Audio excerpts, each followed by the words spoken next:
काशिफ मुमताज़ साहब ये फरमाइएगा कि पहले तो मुझे बताइए कि ये जो भूचाल आया पिछले चंद दिनों के दौरान और जिसकी अभी हमने पूरी तफसील आपके सामने रखा है, इसके बाद अब बोल्ट का क्या आलम है, क्योंकि ये तो सारी पूरी हायरार्की, पूरा स्ट्रक्चर, जो इंफ्रास्ट्रक्चर के जो की पिलर्स हैं वो तो अब हटा दिए गए हैं एक सांस के अंदर। इस वक्त क्या वर्किंग की क्या पोजीशन है बीआर की? सर, ये जो आईएमएफ का प्रोग्राम, अगर मैं उसको बैकग्राउंड बताऊं तो उसमें आईएमएफ के प्रोग्राम में उनको सर्टेन टारगेट्स दिया गया था कि आपने ये करना है, जिसमें अगर आप देखें तो केयरटेकर गवर्नमेंट में जो है, जो फाइनेंस मिनिस्टर थी, उन्होंने कुछ डॉक्यूमेंट बनाए थे, कुछ रिफॉर्म्स के रिस्ट्रक्चरिंग की चीज़ें बनाई थी।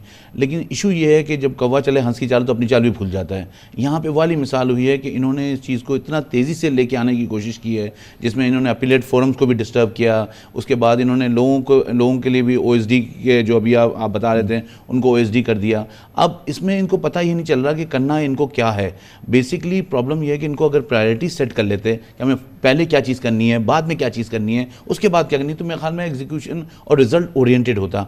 अब इसमें बहुत सारी चीज़ें ऐसी हैं जिसमें इनको कोई रिजल्ट नहीं मिलेगा। अब अगर आप ताजिर दोस्त स्कीम की बात आप कर रहे थे तो ये 2016 में आई, उसके बाद 22 में आई, 24 में आई, और उससे पहले 8 में भी आई थी, कभी कामयाब नहीं हुई।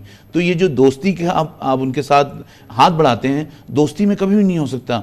क्योंकि आप दुबई में देखें, जब वैट आया तो वहाँ पे एक साल के अंदर सारी दुकानें रजिस्टर थीं, सारे कारोबार रजिस्टर थे, कोई दोस्ती की ज़रूरत नहीं पड़ी, कोई ताजिर स्कीम की ज़रूरत नहीं पड़ी। तो पाकिस्तान में क्यों? तो ये बेसिकली ये ऐसी चीज़ें देते हैं जिसकी वजह से चीज़ें डिले होती हैं। तो मेरे अपने ख्याल में नहीं, क्या ये बात सही है कि अगर विल हो, अगर कमिटमेंट हो, अगर दिल से चाहें कि ये हमने इम्प्लीमेंट करना है, जैसे आपने दुबई की मिसाल दी, आपने देखा कि एक साल के अंदर जो है अब एक ट्रांजैक्शन को जो है ये, यहाँ पे आप देखें हम इस ताजिर दोस्त स्कीम की बात कर रहे हैं, खुदा की पनाह 75 लोगों ने उसमें अपने आप को रजिस्टर कराया। ये ट्रैक एंड ट्रेस ये कितने सालों से चल रहा है, कंप्लीट फ्लॉप। ये जो सिगरेट इंडस्ट्री है, जो उसमें करप्शन है, जो उसमें टैक्स चोरी है, कंप्लीट फ्लॉप। ये जो डिजिटल इनवाइसिंग होनी थी, कंप्लीट फ्लॉप। ये जो पॉइंट ऑफ सेल्स बनने थे, कंप्लीट फ्लॉप।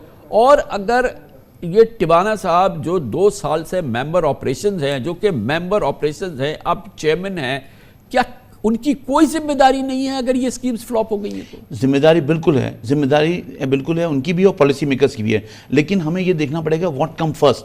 आपको रिफॉर्म्स पहले लाना है, रिस्ट्रक्चरिंग पहले करनी है, डॉक्यूमेंटेशन पहले करनी है। ये सबसे बड़ा इशू है। और ये देखें, आईएमएफ तो एक कह देता है कि मुझे ये चीज़ें चाहिए, अब एग्जीक्यूटर आप लोग हैं। एफबीआर के पास लोग भी हैं, एफबीआर के पास, लेकिन वेस्टेड इंटरेस्ट की वजह से वो एफबीआर एग्जीक्यूट नहीं कर पाता और चीज़ें जो है ना, वो जिसे कहना चाहिए वो फिजल आउट हो जाती हैं। आप एक दफ़ा एफबीआर लोगों ने कहा कि हमारा 30 लाख लोगों का डेटा है, हम उन पर जो काम करना शुरू करें, आपको याद होगा, फिर 10 बार कहा। अब आज इन्होंने सिम के बारे में बात की है, हाँ, कि वो हम 5 लाख लोगों की सिम जो है बंद कर देंगे। इससे क्या होगा जी? इससे कुछ भी नहीं होगा। इससे जो एक ट्रस्ट का डेफिसिट है वो और गैप बढ़ेगा। आपको कोई और मैकेनिज्म देखना चाहिए। एक आदमी आपके साथ रजिस्टर है, आप पहले उसको छोड़ें, पहले उन पे बात करें जो आप नॉन फाइलर की आपने कैटेगरी बनाई हुई है, जो कि पूरे पाकिस्तान में घूम रहे हैं कि हम नॉन फाइलर में ज़रूरत ही नहीं है, उनको आप कन्वर्ट करने पर क्यों नहीं तैयार हैं? आप विथहोल्डिंग टैक्स पे कहते हैं हम इसमें डॉक्यूमेंटेशन करना चाहते हैं, आप कहते हैं कि हम पॉइंट ऑफ सेल के जरिए डॉक्यूमेंटेशन करना चाहते हैं, आप इनवॉइसिंग के जरिए डॉक्यूमेंटेशन करना चाहते हैं, आप ट्रेस एंड ट्रैक के जरिए डॉक्यूमेंटेशन करना चाहिए। लेकिन कब होगी है और कैसे होगी? ये जो एफबीआर नहीं करनी है ना जी, बिल्कुल एफबीआर ने करनी है। और एफबीआर इसमें करने में नाकाम है। एफबीआर इसलिए नाकाम है कि एफबीआर उसको उस तरह सीरियसली नहीं ले रहा। वो इस बात पे बहुत खुश हो जाते हैं कि हमने रेवेन्यू कलेक्ट कर लिया, हमने वो जो हमारा 3 महीने का टारगेट था। देखिए जी, रेवेन्यू का भी एक फसाड है ना। आप देखें कि यही रेवेन्यू मेंबर ऑपरेशन ही थे ये टिवाना साहब, अगर आपने 500 या 600 अरब रुपए एडवांस टैक्स ले लिया तो ये तो रेवेन्यू ये कलेक्शन नहीं हुई ना। ये तो वो बात नहीं हुई ना। एडवांस टैक्स ले लेना तो ये चीज़ नहीं है सर। लेकिन वहाँ पे मसला ये है कि जिनको ये रिपोर्ट कर रहे हैं ना, उनके अंदर भी ये सेंस होना चाहिए कि ये जो बातें मुझे बता रहे हैं, बिकॉज ये पाकिस्तान में मैकेनिज्म हमेशा से। अब एक और ये चीज़ आपके सामने है ना, आप खुद फरमाइए। ये जो कह दिया कि 4 खरब रुपए हमारे केसेस में फंसे हुए हैं, मेरा जैसा आदमी भी ये जानता है कि भाई ये क्यों होते हैं। ये नोटिसेस होते हैं जब वो रिश्वत, जब वो आपको वो ऑडिट का नोटिस देता है या कोई और नोटिस देता है, जब आप उसको पैसे नहीं देते वो आप पे डिमांड ठोक देता है, फिर आप जाते हैं, फिर आप अपील करते हैं। یہ اس کی بھرمار ہے جس میں سے 90% کیسز آلریڈی مختلف فورم پہ ہار چکی ہے. آپ نے پرائم منسٹر کو کہہ دیا کہ جی جا کے چیف جسٹس کو بولے اور یہ کریں اور وہ کریں اور اس سے ہمیں 2.5 کروڑ روپے مل جائیں گے. یہ کیا مذاق ہے یہ؟